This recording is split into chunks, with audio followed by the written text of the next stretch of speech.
What's going on, people? What's going on? Stephen J here with my man Ghost. We're happy to have y'all back. This is the second part of Real Tough Talk. You know, we're excited to get to the second half of the video. And right now we're gonna have the big team playing will be the U versus Goon Squad. But before we say that, we're gonna tell y'all about what's going on. We have a segment at the end of the show where everybody who calls in leaves a voicemail on my phone and they get to ask a question and we'll put it on live on the show. If you can, you know, send a picture. We could put your picture up with your question and we'll answer your question here live on the show. And that is our way of making our show more interactive with our fans. Rather than us just sprouting our opinions all day and y'all just sitting there and watching and wait until Saturday to criticize what we say, you're able to ask your questions, ask our opinions, ask what you think about something, actually, you know, bring something to us. Even if it's knowledge that we may want to talk about on the show. That's your ability to come and just, you know, ask your questions, leave a comment or whatever. Just making y'all guys more into the show than y'all already are. Also, this week in the UFL League, we're going to have a free giveaway. And we want a little more celebrations, a little more energy. So we want y'all guys to show your best dance moves when you score a touchdown this week. And it's called a dance-off, the UFL dance-off. The person who has the best dance, we will not only show them on the show, they will get a $30 Best Buy gift card.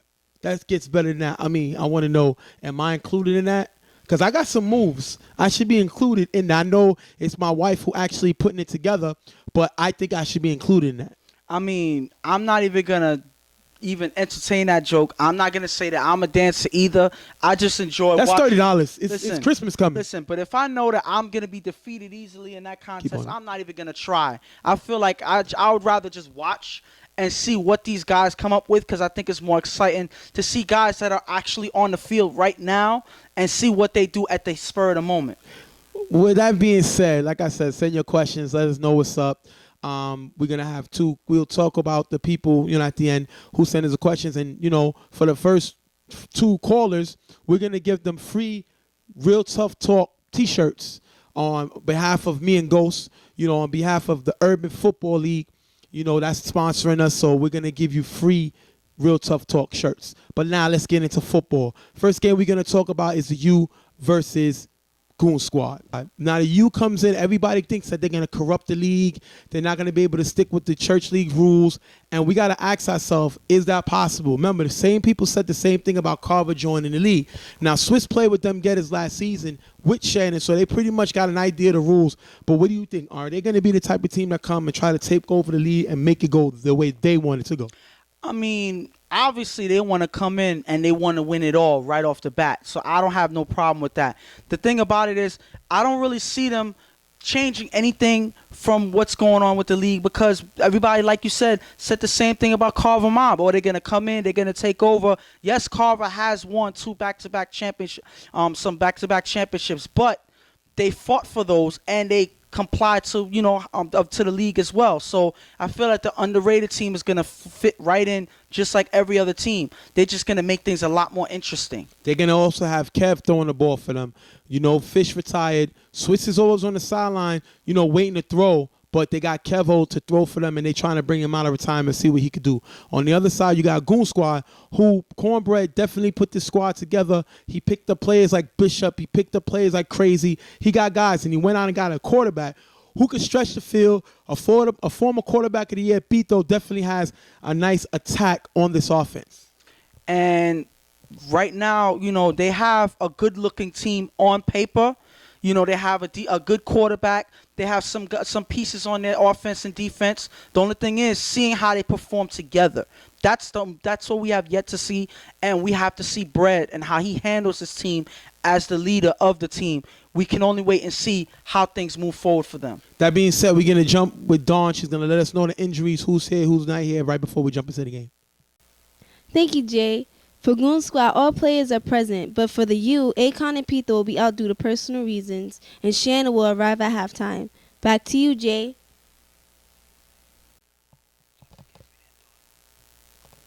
All right, now y'all got the injuries. I see Shannon's going to be at halftime. Y'all see what's going on. We're going to jump right into the game. On third down, you're going to have Kevo, who has the start for the U. He's going to find Brandon to pick up the first down. If you play on first and goal, Kevin's going to come back to Brandon, keeping the chains moving, definitely finding this guy, keeping him comfortable by getting open. Brandon running great routes. On fourth down, Kevin's going to throw the ball to Josh, but it's going to be a turnover on downs. Look like he short-hopped it. Still a little rusty. Can't get the ball there, and he's going to turn over the ball. Well, after a few years, you expect some rust to be on your throwing arm. So obviously that drive didn't work right away, but they have time throughout the game to make sure that things go right, and they have time to correct it and correct it early. On third down, Goon Squad, Pito's going to go downfield, and he's going to do what he does. Go downfield, find Swaggy, who's going to have beat Gaka on a big first down. Definitely, this is what Brett Bong Pito to do, and he does it here on first down. But on second down, on switch blitzing, Pito's going to force a pass. It's going to be intercepted by Tim, giving you back the ball. And this is another thing we've seen Pito do. We've seen him have the ability to stretch the field, but we've seen the fact because he's not really mobile, when the pressure comes, he forces passes, tries to make something happen, and he's going to turn over the ball. Tim with the interception. And the thing about it is, one thing I could say Pito didn't do properly was read the fact that they were coming in on the blitz. I mean, he needs to know that as long as they haven't used it, they're going to find a way to use it and catch you off guard. So he was supposed to at least have somebody stay behind to block for him as he makes something happen at the end of that drive. He doesn't do it because he doesn't read the blitz properly, and it leads to a turnover. After picking up the first down, we on third and goal. Kevin's going to make a nice pass to Wesley. The U picked up Wesley. He's a good player, definitely showing what he can do right here. Then Kevin's going to get blitzed. The blitz is going to be picked up, but he's going to try to get the ball in the end zone, but it's going to be a turnover down. He's unable to complete the pass.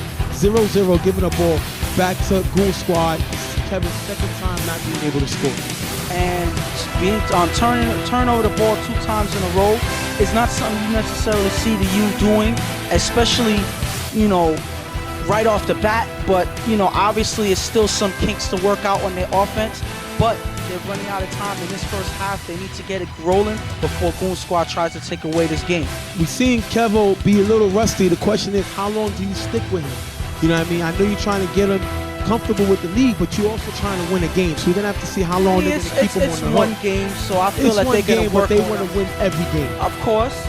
We're going to jump into it. Pito's going to get the ball. He's going to throw it downfield, but the wide receiver isn't open, and it's going to be picked off by Brandon. People said Kaka interfered with this on the outside, but my thing is, it looked like Pito just threw the ball up, didn't know if his receiver was going to get there. He'd done this before, and now it's picked off, his second interception of the game. And regardless of the collision that happened on that play, I don't feel like it was necessary to go downfield on that instance, and showing the way Brandon was already reading the ball. I don't think it would have ended well regardless of what happened on the sideline with that collision. So Pito needs to learn how to chop the field up a lot better than he's doing in this game, and maybe then they can move the chains a little bit better and have better drive. Well, you know what they say, what makes you laugh make you cry. So he went downfield, got a big play, and then next thing you know, he throws a turnover. Going into the half, you're going to have Kev, who's going to just throw it up to make a play, and it's going to be picked off by Swaggy. Send us into the halftime, 0-0. And I'm Goon Squad. I'll take the 0-0 tie with the U going into half. I'll take that as a moral victory for me. I can't take that as a moral victory at all, because they had the opportunity to take the lead, and both drives that they had the opportunity, it didn't end well. They didn't plan right. Pito's throwing it downfield the way he usually does. He's not chopping up the field the way his team needs. So because of that, it's a tie when it could have been them having the lead. You take out every opportunity you can against a team like Underrated. They didn't, and they're giving them a chance to take the game away from them. And here's the opinions on both teams. One, Kev's arm strength. It doesn't seem like he got a lot of arm strength. He lost some balls up. If you look at these plays right here, he wasn't able to get the ball or find a receiver. So I don't know if it's rustiness or just the fact that he doesn't have that arm anymore. And on the other side, you're going to have Pito, who threw 2 bad interceptions. This is what he does. This is who he is. If it walks, talks, and quacks, it is. He's going to make turnovers. That's his game. And this team's going to have to be able to make defensive stops, because they know at any time Pito can turn the ball over. We're going to jump into the halftime. On third down, Bishop is going to beat Swiss as he fakes the inside move but stays straight. Vito's going to follow with the big pass, definitely opening up downfield, and Bishop beat Swiss. Wow. And this is one thing that we talked about that Bishop can do. He can surprise you on offense. He has some deceptive speed out there, and he can make things happen when he's focused in the game. And right now, he looks focused. He's creating a target for Pito to go to, and it looked like they're moving right through Bishop right now. That's a good look for their offense. A few plays later, on third and goal, Pito's going to find Bishop again, who's going to keep his legs down, staying in bounds for the touchdown, 6-0. Goon Squad is in this game with the lead, 6-0. And this is the way, okay, we said not to go downfield all the time, but sometimes you take that chance. Pito is a downfield player, downfield quarterback. So you expect him to go downfield regardless of what anybody says. He does it here, and it actually works out because Bishop was open. They're able to score. Whatever works. Hopefully they have more of that in the throughout the game. You're going to have the U getting the ball back. In a second ago, Kevin's going to hit Swiss with a nice touch pass and a great catch by Swiss, who keeps his feet in. Definitely, this is what Swiss can do. He knows where the sidelines is. He's going to make a great play. Then you're going to have Kev, who finds Shannon, who just came into the game for the second half for the touchdown, 6-6. Now they got their weapons. You got Swiss and Shannon, who took them downfield to score. Kev is getting into rhythm. Touchdown, the U. And now we have a ball game. Now both teams are getting into rhythm, and nobody actually came out on top from the half. It seems like they just came out guns blazing. Whatever happened in the first half is gone. Now we're into a game to see who can keep in rhythm and end with the win. Vito's going to get the ball back, and on first down, he's going to pump, but then he's going to force the pass. The problem is, no one's open. It's going to be tipped and picked off by Wesley. Vito's third into of the game, and it's 6-6 tie. Why the hell are you forcing the ball on first down? They just tied the game up. You've been moving the ball, and now you turn it over. This is what Vito does, his third pick of the game. And right now, when you already thrown 3 picks in the game at this point in the game, it's less likely that you're going to win the game. So right now, it's not looking good for them, knowing that they've turned over the ball so many times in this game already, and they're giving you an opportunity to take a game away that they have a chance. They're still in this game. Now they're making their defense work hard, and hopefully they can make something happen. Look at this next play when the U gets the ball. If you look at Swiss on this play, he's going to run the play, but he's going to go down. He's going to be hurt. And look at him standing up. He looks hurt. And we heard that he went to co-op the next day on Sunday, and he really hurt him. City Island the next day, he really hurt himself. So the question is he going to be healthy? We're going to have to find out next week. But right here, you're going to see him come up hurting, and we're going to see him play through that injury. On third and goal, Kev is going to get blitzed, but it's going to be picked up by Josh and Swiss. Bishop is going to follow Kev right, but miss Buckwheat going back to the left, and it's going to be a touchdown for the U, and this is all Bishop. He gets caught looking to the back, looking at Kev, and not see Buckwheat going the opposite way, and Kev is going to find him for the touchdown. This is on Bishop. And this is Bishop's problem. This is his MO. What he does is he cheats for the ball to make a play, but when he's following the quarterback, he lets go of the receiver, and the pass goes right behind him where he was originally at. If he stood his ground and stood where he was at, that probably would have been a good defensive play. But Bishop is Bishop for a reason, and he steps up, and it leads to a touchdown pass right where he was at just now. And this is what you're going to get. I already said in the offseason that Bishop is a man that can still get behind defenses, and we've seen him get Swiss. But then we also, like I said, he gets beat on defense, and he gets beat here because he's peeking into the backfield looking at the quarterback when he should be guarding his responsibility, which is Buckley going to the other side. Now they're down 13-7. We're going to get to the next play. You're going to have Pito and Bishop, who's going to miscommunicate on this. It's going to be an incomplete pass. There's a few seconds left, and that's all on them. They're not able to communicate. Pito already got 3 picks. Bishop just got beat on defense, so now they're not on the same page. And then you're going to have Pito not realize how much time is left. He's going to run the ball, but the clock is going to run out. End of the game, 12-6. The U come away with a narrow victory, but they'll take it. Being rusty, with a rusty quarterback in the new league, they'll sneak by this victory, and Goon Squad has nobody to blame but themselves. They should have won this game. pretty much this was a practice game for the U. You know, they came out rusty, like you said. Kev was getting his legs under him in this game, and as the game got along, he started to move the ball. He started to get a little more comfortable, get into rhythm, and he should thank Goon Squad for that because they gave him an opportunity to get into rhythm and take over this game. Right when they shouldn't. I can't say that this should have been Goon Squad's game, but they know this was their game to create an upset, and they don't because they want to turn over the ball. They want to give the U a chance to take over the game, and they did, and that's all on Goon Squad right there. And all I got to say is bravo to Goon Squad.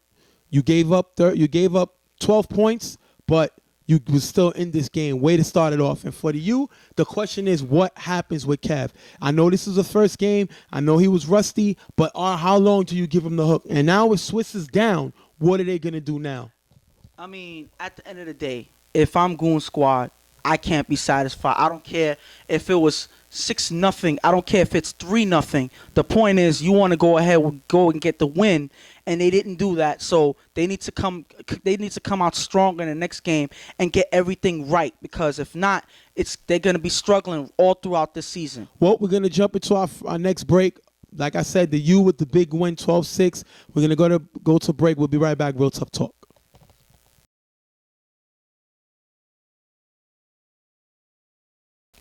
All right, next game up, you're going to have the Generals versus 99 Problems. Generals come in with Coach Blaze, Davi, and their starting quarterback, Los. And definitely Los was a guy who played with Violators, and now he gets to start. And the problem is he figured that he should have been throwing. He should have had his opportunity to throw for Violators. But when you had, Yomi, Fred, Hood, and Joey, all these guys in front of him when they were all together, he didn't get his opportunity. Now he gets to steer the ship. And the question is he going to be successful?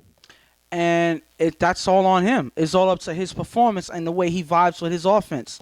So he's the only person that can answer that question, and it's all up to if these guys on offense play with him and just the way that they plan things out, the way they perform. That's all I can say. It's all up to them. And with the Generals, they're coming after a bounce-back loss. They lost last week to Bravehearts, and they're trying to bounce back. They was coming off of a hangover of the chip in BQFL 2 weeks ago. So they laid the egg last week, and the question is to see if they're going to bounce back. They're going to have their guy, Shy, back, who was hurt last week. He's back in the lineup, and that definitely should give them an extra boost, definitely for this team. So right now we're going to jump into the game. Like I said, 99 Problems versus the Generals. All right, we're going to jump right into the game. On the first play, Lowe's going to throw the ball on the wrong spot. If you look, he throws the ball here, where you have Shy waiting in a no-fly zone, and he's going to get the interception. That ball stood in the air so long. Shy had the opportunity to trip, get back up, and get a pick. Bad throw by Los. And pretty much that was a gift wrap for Shy, his first interception of the year. And that's, welcome back or welcome to the UFL interception or whatever, because if you throw a pass like that and it hangs up there too long, the defense, especially Raymond MVP of the league, is going to run and get that ball. He does it here.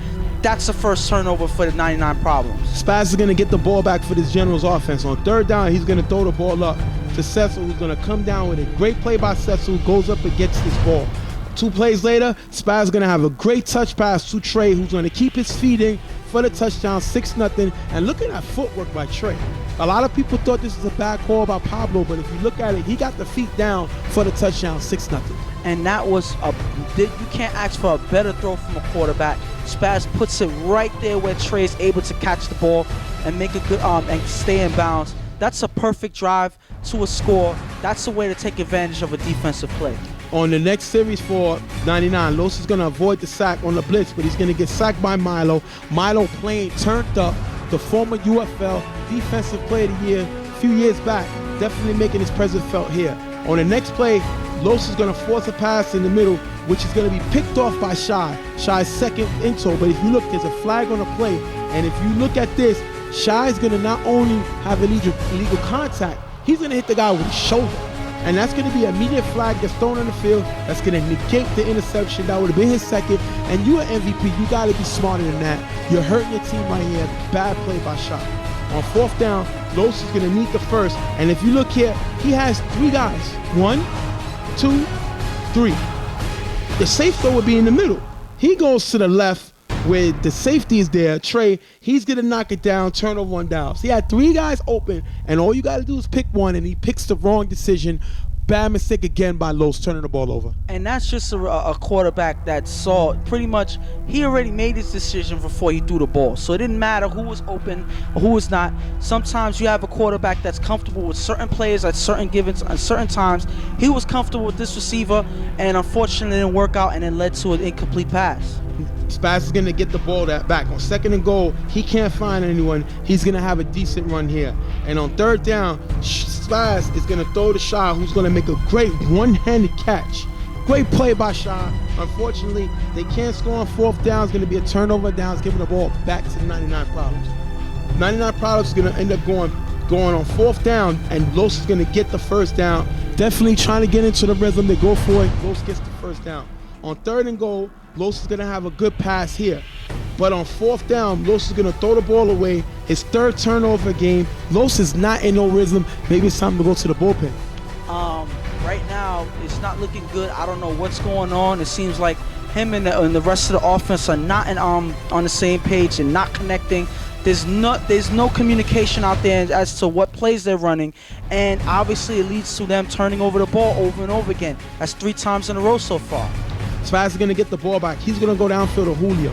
But Joe is there. He's going to get the tip, and Cecil's going to come up with another big play by Cecil. And if you're Spaz, why are you going downfield to Julio? Julio's about 5'6". Why would you take a deep shot?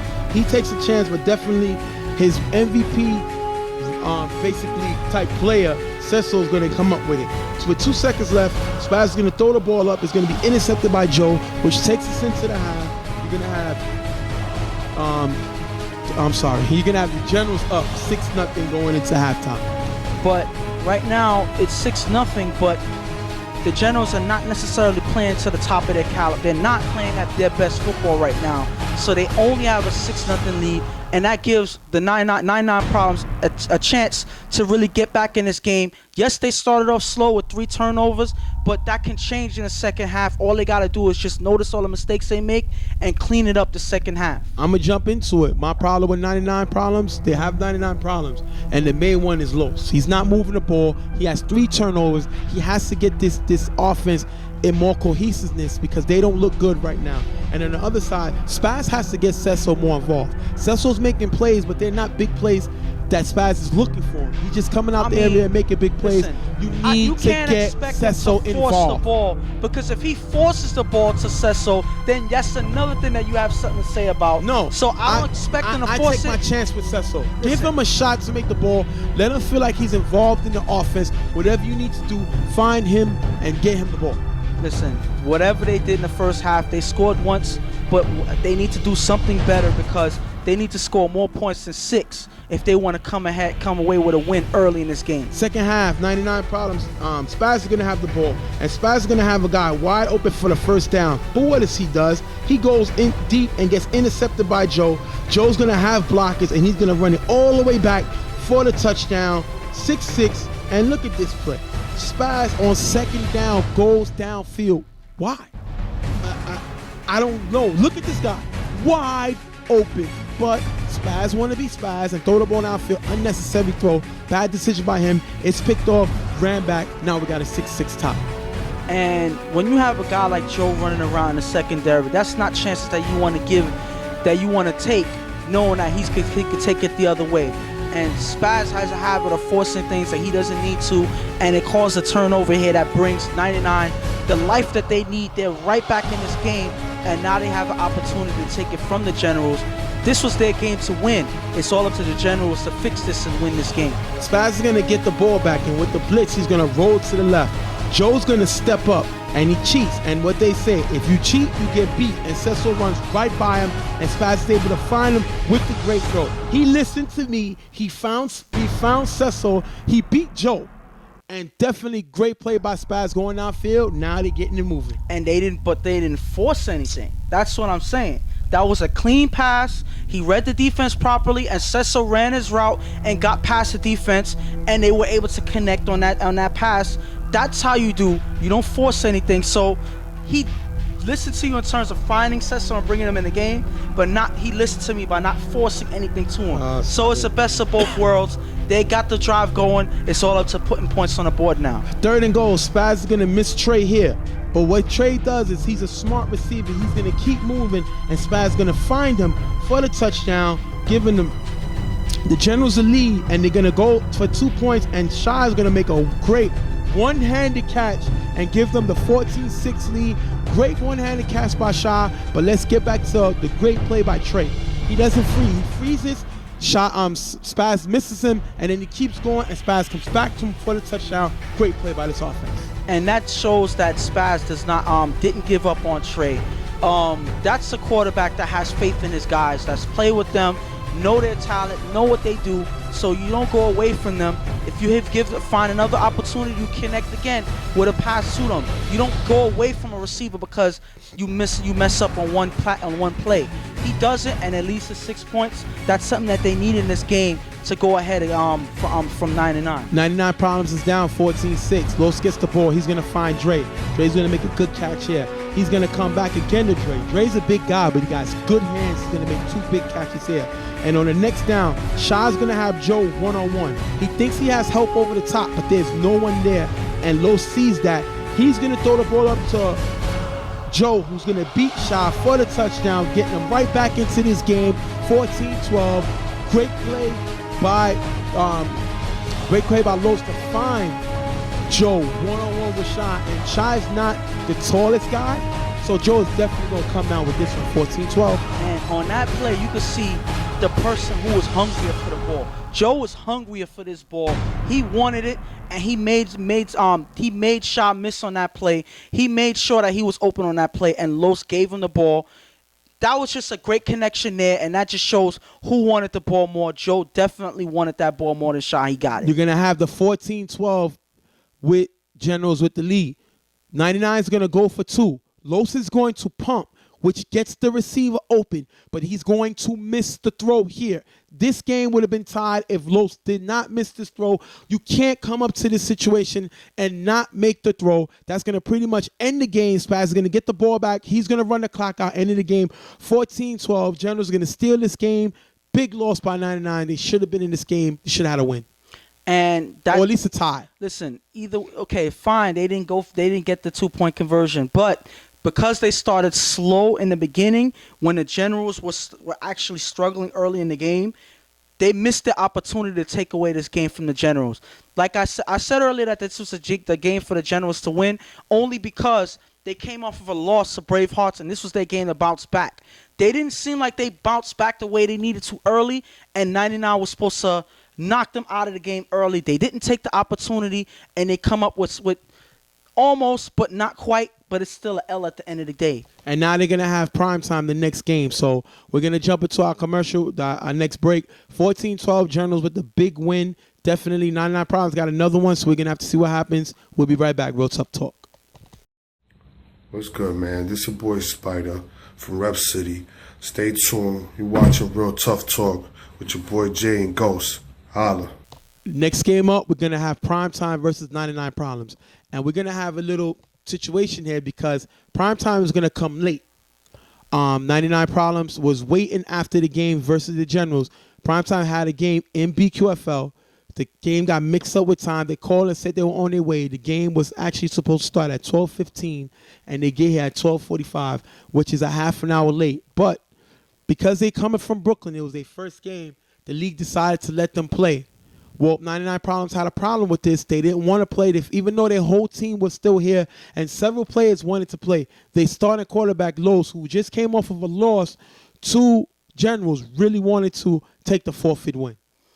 And listen, at the end of the day, you don't want, if they have the opportunity to go ahead with a forfeit because they've been waiting, you understand why they want to enforce that rule, because they feel if it was them in that same situation, the rule would be enforced and they would have to suffer that loss anyway. So they feel the rule should be enforced regardless of what the issue is. So I understand where they're coming from in terms of that.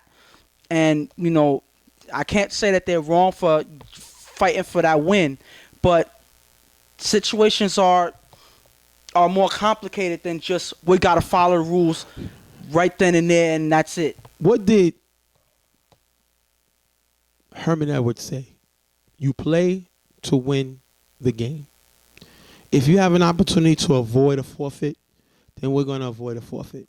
The team called. They were on their way. It's not like they had 2 or 3 players. Nobody knew where they were at. We knew since 9 o'clock in the morning that they were going to be late. They had a 10 o'clock game, and the first game in the BQFL did not start until 9:45, which means there was no way that they were going to make it on time. So Coach Tiki called and said that they were going to be late. So the league had known. Plus, we had several teams come late. Slaughterhouse came late. Bravehearts came late. And both teams that they played waited for them. So we expected 99 Problems to do the same thing. The problem is Los wanted to win. Listen, I can't blame him. But if it's a long season, I'm not worrying about this game. I want to play. If it's the mid of the season and we have an issue, then I may want to come away with it. But me, with that performance I just had, the first thing I want to do is get on the field. At the end of the day, the commissioner decided to play the game. Primetime will not have no timeouts the first half, and they will lose the ball. Both halves was give 99 the advantage. The problem is, even though Los was upset, he decided he didn't want to play. So Hecko is going to get the chance to play, but I think that was a bad call because you leave your guys high and dry and you don't give them an opportunity as the leader, as the general of this team to play. Pretty much, I guess he was, emotions were running high at that time. So if you're in that state, then you're not necessarily... Stop. So you're saying that you're the quarterback. I don't want to play, but my guys need me to play. I'm going to play. But not nobody's going to take my spot. I'm going to play. That's why you're not their quarterback. Well, I can be their quarterback. Sure about that? I'm not that good, but I will try. On the other side, you have Primetime, the first team making a travel from the Brooklyn to the Bronx. They're a new team in the league. They won several championships in the last few months in the BQFL. They just coming off of a B and C championship in the BQFL. So they're giving the league a try. They want to see what they can do. They come with the Tony Romo of touch football, which is Dion. Definitely is a big Tony Romo fan. His number is number 9. He could do everything Romo could do, including his mistakes. So you're going to have to see how that works going into the game. Before we jump into the game, we're going to talk to Dawn with the injury between Primetime and 99 Problems. We're going to see who's here, who's not here. Let's get to Dawn. Thank you, Jay. For 99, all players are present, but for Primetime, Speedy and Pratt will be out due to injuries, and Bira won't be there for personal reasons. Back to you, Jay. Like I said, Hecko is going to start, and he's going to be the starting quarterback because Los would not play. Los would be present, but he would not play. And he's going to start off getting sacked by Wayne on first down. Wayne starting off for this team, big sack by Wayne. On a few plays later, Joe is going to beat Prince Mo, who's playing on the outside, and Joe's going to run it in, and Heck is going to find him for the big play. Great route by Joe, going right after Primetime's best player, Prince Mo, and that's a great play by him. And he hasn't slowed down from the first game. He was hungry in the first game. He was fighting for that win, and I know it hurt that they got a close game but a loss. So he wants to come out fighting. He wants to make up for that in this game and make sure his team comes out on top. On the next down, 4th down, you're going to have Hecko finds Davi wide open, who's going to drop the touchdown, turning the ball over on downs, giving it back to Primetime. Davi's supposed to be a veteran. He's supposed to be one of the best guys on this offense. He's going to drop a big touchdown, and that probably haunts him later on in the game. Primetime's going to get the ball. You're going to have Dion with a nice run on the blitz on his first play of the season. Then you're going to have Dion, who's going to get pressured. He's going to make a terrible throw, and it's going to be picked off here by Joe. Bad throw by Dion. Like I said, we've seen Dion move like Tony Romo, and we also seen him make mistakes like Romo. He's going to turn over the ball right here, giving the ball right back to 99 Problems. And, of course, the same person that we've been talking about in 99 gets the interception again. Joe is all over the place. He's fighting for his team. He's pretty much the main person fighting for this team to win. And when you have a guy like that, that gives you that much more of a chance to win a game if he plays that play on both sides of the field. 99 is going to get the ball, and they're going to go 3 and out and going to end up punting. Dion is going to get the ball back for Primetime. And on the safety play, on the safe plays to the left, but he doesn't go left. He's going to overthrow his receiver, and it's going to be picked off by Joe. Joe's second pick of the game. Dion's second throwing interception in the game. And Joe is on fire, or Dion must think Joe plays on his team. It seems like Like, everybody wants Joe to win Defensive Player of the Year or something. I don't understand, because he has, is that 3 or 4 interceptions he has already in the same day? It's ridiculous the way these quarterbacks are just throwing it to Joe and not learning a lesson already. Joe comes up with another interception. He's playing huge right now, and it's all up to his team to battle back for him for all the hard work he's doing today. Hecko's going to get the ball back, and Wayne is going to sack him. Wayne's third sack of the day. Wayne is definitely a man on a mission making plays here. On 3rd and goal, Hecko's going to find JR, who was left open for the touchdown, definitely getting him in the game, 7-0. Hecko with a nice play to Junior, giving them the lead, 7-0. And this is because this was all from Primetime's first 2 turnovers. They didn't get anything done on offense, and that gave 99 the opportunity to come ahead in the lead. Now they're rolling, and now Primetime is behind. They have to do something right now, because all this fighting to play, and they're behind in this game. Something is wrong right now. Dion is going to get the ball back, and he's going to do what we've seen Dion do all the time in the BQFL. He's going to look left, and this is going to freeze the safety, but then he's going to come back to the right for the big play. This is what Dion can do. You can't read his eyes, because he has one of the best no-looks in the game. Then Dion's going to roll out to the right, and he's going to find Jack for the touchdown. Prince Mo going to have the 2-point conversion, giving them the 8-7 lead. Definitely Dion getting more comfortable. This time he's going to put points up. And after throwing 2 interceptions to the same guy and 2 drives in a row, obviously he's going to have to fix something, because it doesn't look good with the situation they're in right now. So obviously he fixed it. Now he brings out his best arm, his best level of play. He has to, in order for his team to win right now. We're going to have a few seconds left on the clock, and Hecko's going to throw it downfield just to make something happen. Prince Mo is going to get a tip, and Mo is going to get the pick off. But if you look at this here, look at this hit by Jack. Wow. That is a great hit, taking us into the half. 8-7. Wow, what a hit. And when I say the field went bananas when they saw that hit, that was a showstopper hit right there. Your guy running on deep, trying to tag the guy who caught the interception, didn't even see it coming as Jack lays him out on the field. All he could do is say, good one, because that was a clear shot. That's the way to block for your team. And now you see Primetime fired up for this game. That's going to take us into the half. And my problem with this 99 Problems team is, first of all, Davi dropped a big touchdown. And you can't be talking about 99 rules the world and not making these plays.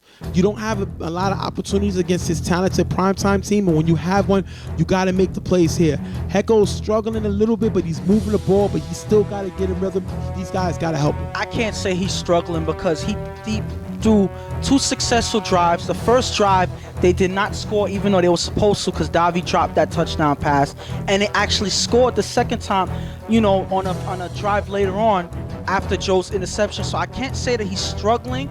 Yes, he turned over the ball a few times as well, but he's playing the way he needs to. His guys have to play for him to get this win. Well, the guy's got to get open because he's not avoiding the sack. He's getting sacked a lot. Well, obviously he's not a mobile quarterback. We've seen that right out the gate with one of the first plays of the game. So he's not mobile. Either they have to have somebody hang back to block for him, or they have to look off the line early, because they know that the defense is coming. They have to get that ball off quick. And on the other side, Primetime, got here late. Dion gets the ball 3 times. He throws 1 touchdown, 2 picks. Can't do that and survive this league. Turnovers will kill you, and they're hurting this team. It's 8-7. Thank goodness that they got the 2-point conversion.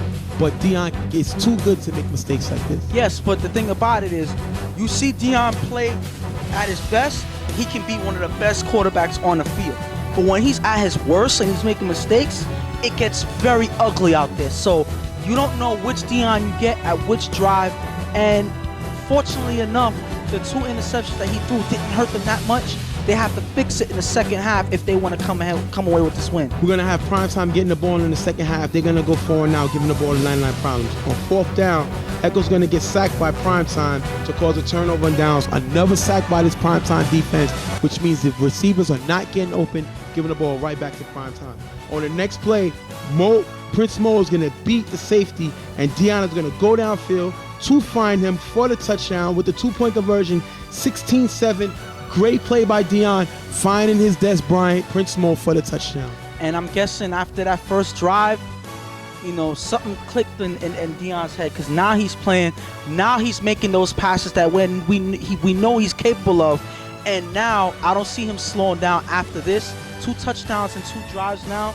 I think that 99's in trouble, and they need the opportunity to get something going, unless they just give up and go ahead with another loss today. Hecko's last chance of the game. He's going to get blitzed and sacked by regular Prince, and this is going to take us into the end of the game. Prince's second sack of the day, 16-7.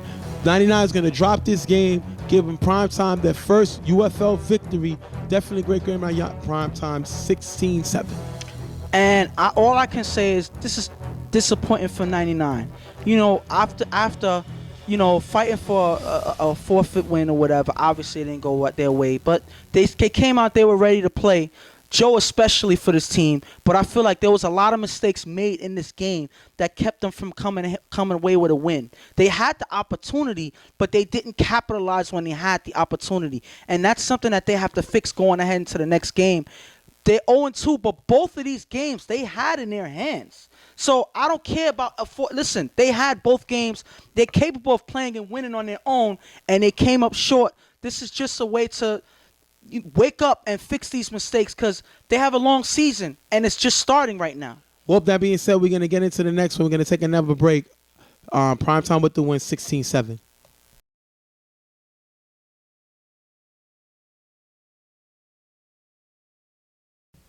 What's going on, people? Welcome back. Real Tough Talk. Stephen J. here with my man Ghost. We're going to talk about the last game of the day. First, we're going to get to Dawn. Let her tell us the injuries, what's going on, who's here, who's not here, all that good stuff. Let us know what's going on, Dawn. What's up? Thank you, Jay. For Riot Squad, all players are present. For Violators, Herbie, Bob, and Fred are out due to injuries. Back to you, Jay. All right. Thanks, Dawn, for the information. This team is in trouble. Fred is down. Herbie's down. Bop is down.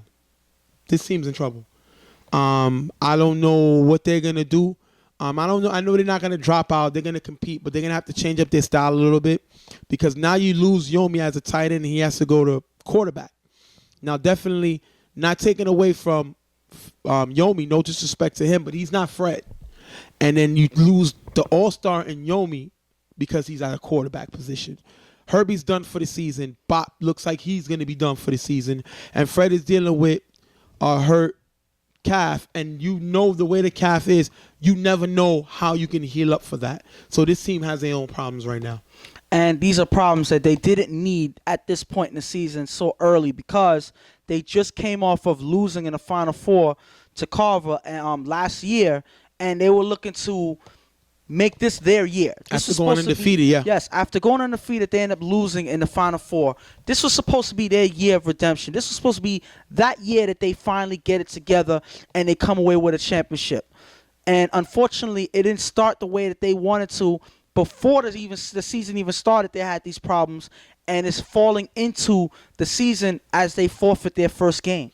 And they lost Dre. Dre left, which I think is a big problem that started off everything there. It seems sources told me that he felt that there was too much internal problems with this team, and he wanted to get out. But then he goes to YMM. So, I mean, that's another inside problem, but we're not going to get on that now. The problem is I think Violators could turn it around. They're not going to be a team to score as much as they did last year, but they could definitely turn it around. And let's get to this Riot Squad. Riot Squad is on a mission. They won the first game, but they won it basically defensively. We've seen their offense struggle, but now they got Moses, who's supposed to give them a player who can open up the field. He doesn't look, I don't think he's in the best game shape, but once he get in game shape and him and Rudy get on the same level, I think this team's going to be a problem.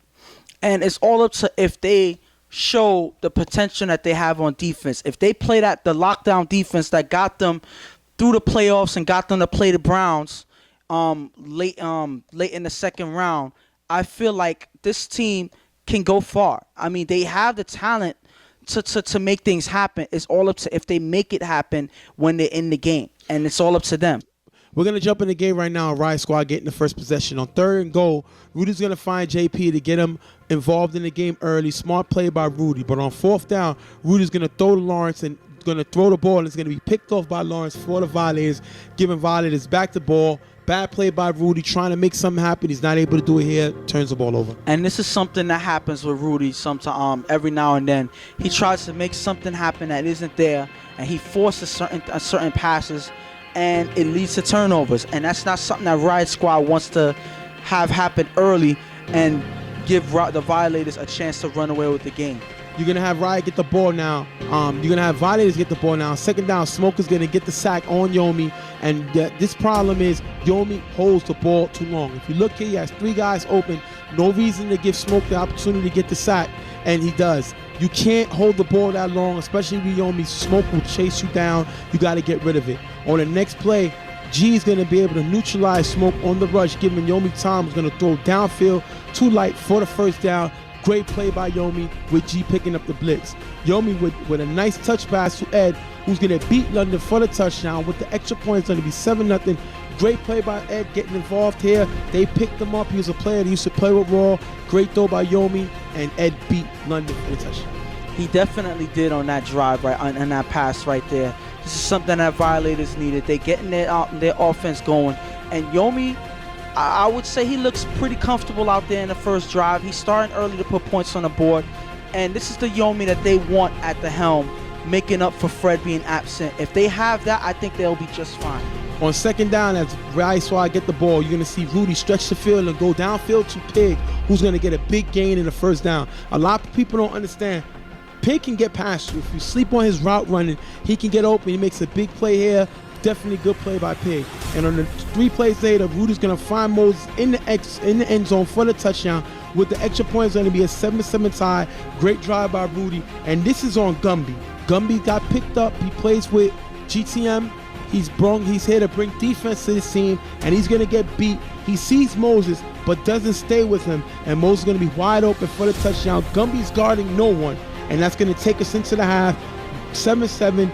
Definitely great play by Moses getting open. And the thing about it is Moses is a big target out there, and because of his height, he towers over a lot of guys. So that's an easy target for Rudy to find through the defense. And Gumby has to tighten up on Moses, so Rudy has to force a pass through Gumby to make that play. He doesn't tighten up the defense enough, and Moses is left open for that touchdown. So we're going to jump into the halftime. We're going to have Ghost talking about Violators and me talking about Riot. What do you say about the Violators? Well, pretty much the Violators are out of rhythm right now in terms of the defense and offense. They were able to put up points, but I don't feel like it's really enough in order to go ahead with this game. And they're keeping Riot Squad in the game. That doesn't look much better, but they haven't taken over this game yet.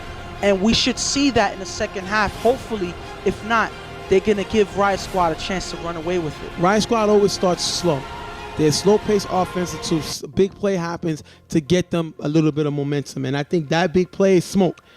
He's always been neutralized when you have a blocker. And right now, Violators are blocking him. And if you could neutralize his big sacks capability, it stops Riot Squad from picking up that momentum and that energy in order to take away a win. So as long as they can neutralize Smoke's sacks, they can keep themselves in the game.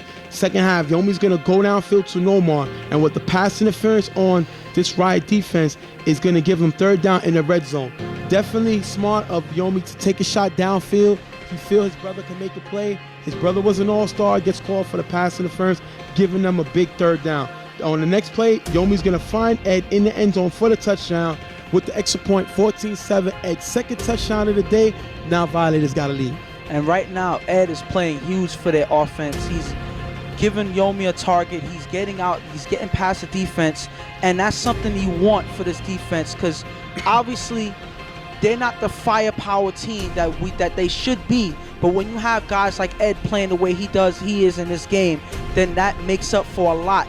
And it keeps Yomi comfortable and is able to put up points the way they are so far. Riot Squad is going to get the ball back. After the first down, Rudy's going to throw short to JP to avoid the blitz. Smart check down pass by Rudy. On third and goal, Rudy's going to run to the right and shakes light with a got him. One more time, let me hear it. Got him! Great route by Rudy with the one-on-one on light. Beats him for the touchdown. Rudy's showing off the legs. Wow, wow, wow. We got a 14-14 tie. And one thing I got to say is when Rudy is given the ball, he is one of the most dangerous running quarterbacks you could ever see, because he can make moves like this at any given moment. So it's hard to predict what Rudy's going to do. He has a decent arm to get down the field, but he also has the speed of one of the best running backs in the league. So he can go out there and he can toast any defender if when they're chasing after him. He shows that here and it leads to points on the board. And it's 14-14, and why we're showing an extra point right now, because if you look at here, Speedy's going to beat Yomi to tie the game. Speedy beats Yomi. Wow. Great play by Speedy. Riot Squad getting everybody involved. He's going to come up with a big extra point, tying the game up at 14. On third down, you're going to have Yomi with the ball, and Smoke is going to get a big sack. His second of the game, and I put this on G. G was supposed to stay. They needed a first down. He doesn't stay, and Smoke is going to get the sack. And like I said, you can't do that because that's going to give them a big energy boost, and that does right here, taking us to fourth down. And this is unfortunate because we're getting to the end of the game. Game is all tied up. It's not something that you need to happen going through the drive. You have to do something now if you want your team to win. Hopefully they pick it up on this down right here. Fourth down, Yomi's going to end up able to find Ed for a big first down. They needed the first down. That's why is pick London playing deep. If you know they need the first down, look when London's playing. He gives Ed the whole front, and that's how Ed able to get the first down to keep it going. On third and goal, Yomi's going to throw a good pass to Ed, but Ed is going to drop the ball. Unfortunately, Ed has been hot all day, but that's cold and going to drop a pass here. Fourth down is going to be incomplete, turning the ball over on downs, giving it back to Riot Squad with a few seconds left. On second and goal, Rudy's going to have another big run, but unfortunately, Riot is not able to capitalize. It's going to take us into overtime as both teams are tied 14-14. First possession of overtime, Rudy's going to throw to JP. JP is going to bobble it, but Ralph is going to come away with a big game for a big catch. Ralph is a small guy, but he makes a big play here. Great backup to help JP. And that's a big example of, am I my brother's keeper? Word. He was right there when JP needed him.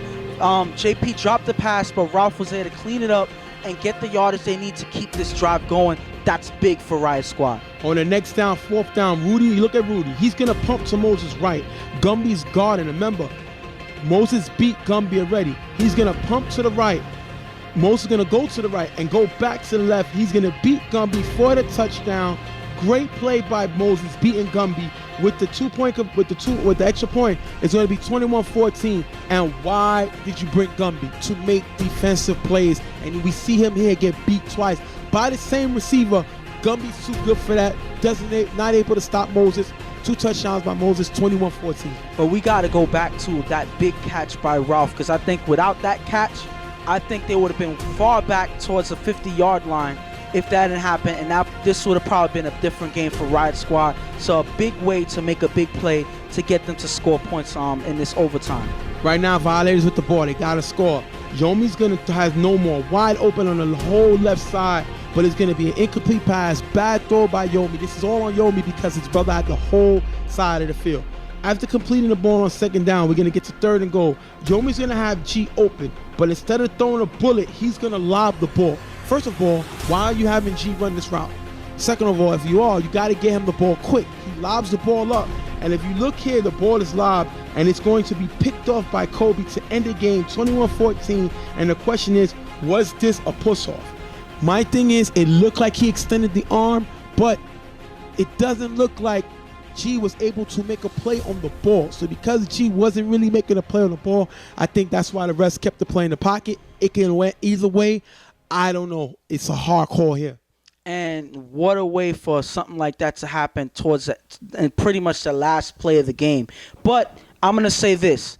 G didn't, if you look at his route, Yomi was supposed to gun it to him right in the middle because there was no defender near him. If you throw a zip pass right there to G, none of this would ever happen, but unfortunately he hangs it up and gives that opportunity for the defense to make a play or something like this to happen. G didn't even go for the ball. It's my opinion. G was supposed to run through Kobe to try to get that ball and force the ref to make the pass call. Interference. He didn't do that, and as light and as small as Kobe is, I don't see him causing G to fall off balance unless G was not necessarily paying attention to where the ball is. So I think that was just bad offensive play by the Violators that caused them to have that incomplete pass. Well, that's going to end or the that game. interception. That's going to end the game 21-14. And the big thing about that is right now, Riot Squad is 2-0. And they beat them Getters and they beat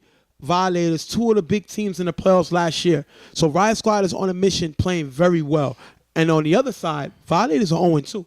They went undefeated all regular season last year. This team is in trouble because they're in the Western Conference. It's only going to get harder. I think they have the ability to turn it around, but they're in trouble right now.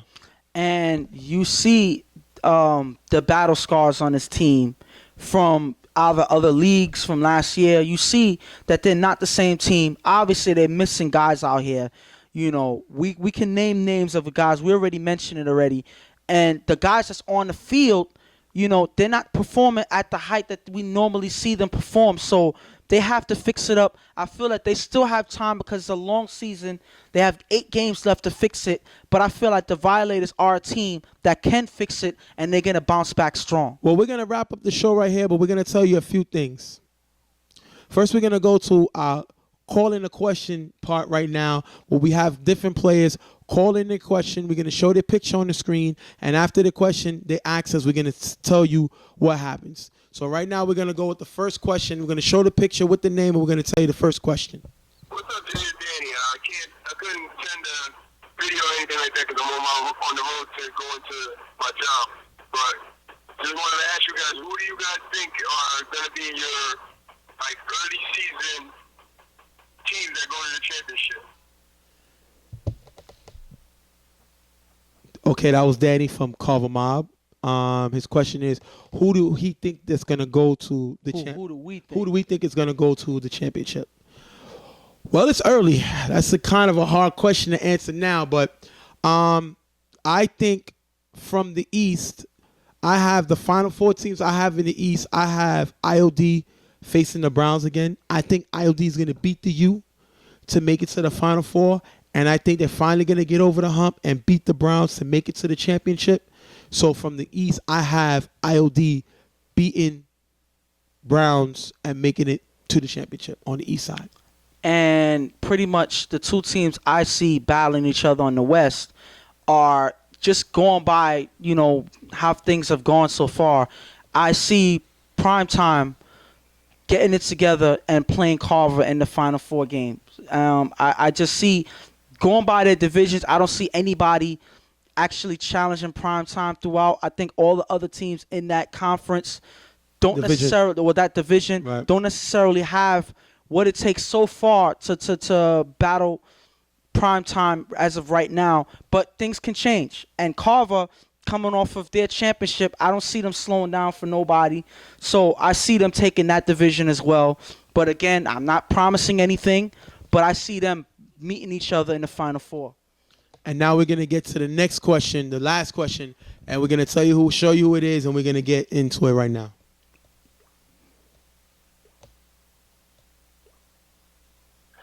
Hey, what up? Tuff Talk, this year's favorite lockdown wide receiver trash talking extraordinaire, D. Stoney. My question to Jay and Ghost is, where do you think them Rep City boys is going to be at the end of the year? Well, that was D-Boy from Rep City. Always colorful, always gives his honest opinion, and we could definitely enjoy the stuff that he says.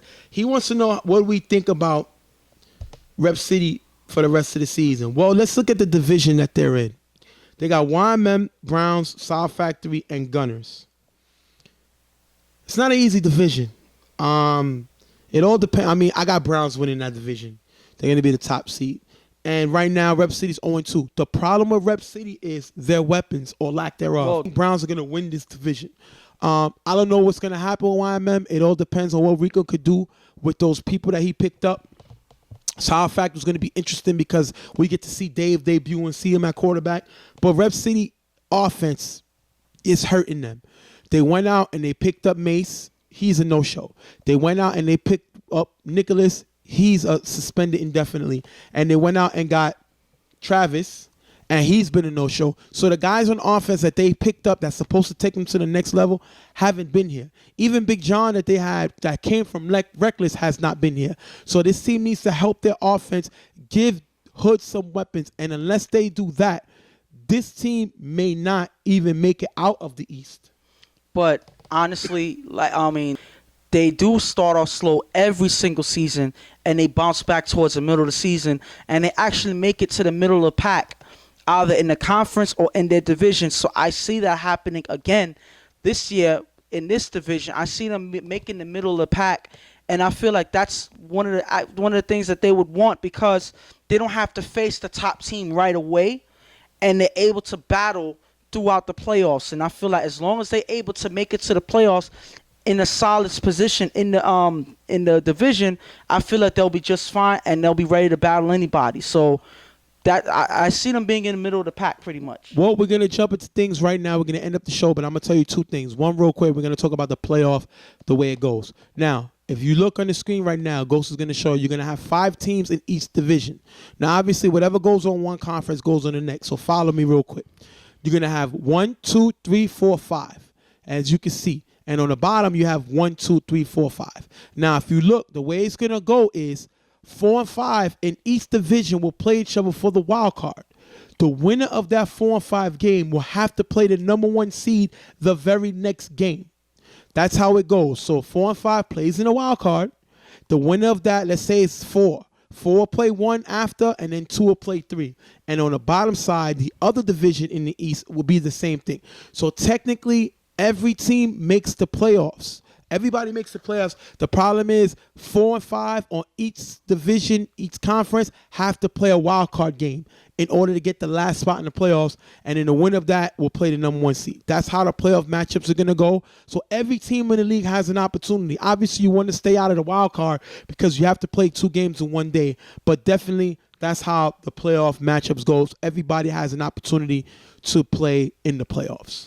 And that's going to create some much more heated games in the division. A lot of teams are going to battle all the way throughout the season and right into the first week of the playoffs. So it leaves more room. It's going to make things more exciting, I would say, because a lot of teams know that no matter what, they have a chance. So regardless of how they end their season, they know that they can fight their way back up. And for the ones that's ahead, they know that they have the advantage out there. So it's going to be exciting no matter what team you are or how you look at it. I just can't wait to see how things end up at the end of the day. And we want to thank D-Boy and Danny for calling in the show. Definitely appreciate those guys. There's some fans. We got some Real Tough Talk shirts coming for y'all. Free on the league, on the Real Tough Talk, on me and Ghost. We want to thank y'all for calling in. Also, we're going to have... What else am I forgetting? Oh, we also have the big time dance off created by Mrs. Stephen J. She started it up. We want to see a lot of more entertainment. We got a lot of people to follow the show.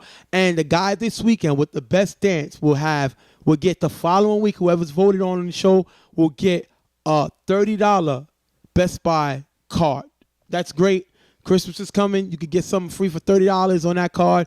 Definitely a great opportunity. All you got to do is show your best moves, and it can't get better than that. I think I should be involved to be able to dance. Maybe not. I don't think that's why you weren't allowed to enter the contest, because you can't dance. I'm not saying I'm any better, but I'd rather watch the guys who's on the field do it. And we're talking about celebrations during the touchdown. It doesn't matter. The point is, we want to see our guys get animated out there. We want to see our guys have fun. We want to see our guys entertain, not only during the play, but after the play. Do something that we can enjoy. You know, like some guys are already fired up and they do something during a score. We want to see that from all these guys out there, and we want to see who can do something really good that'll catch our eye. That being said, we're going to wrap up the show. Definitely thank y'all for being with us. This is Real Tough Talk. We're going to see y'all on the field. I'm Stephen J. This is Ghost. We're going to have a toy drive coming up for y'all guys. Anybody that have toys they want to donate, please let us know. Bring it to the field. You know, you could bring a few dollars if you want, but we prefer you to bring toys, any type of toys. We're going to try to give away the toys on the toy drive. Definitely want to thank y'all for being with us. Like I said, Real Tough Talk, Stephen J, Ghost, on behalf of Dawn. We're out of here. We'll see y'all next week on Real Tough Talk. We're out of here.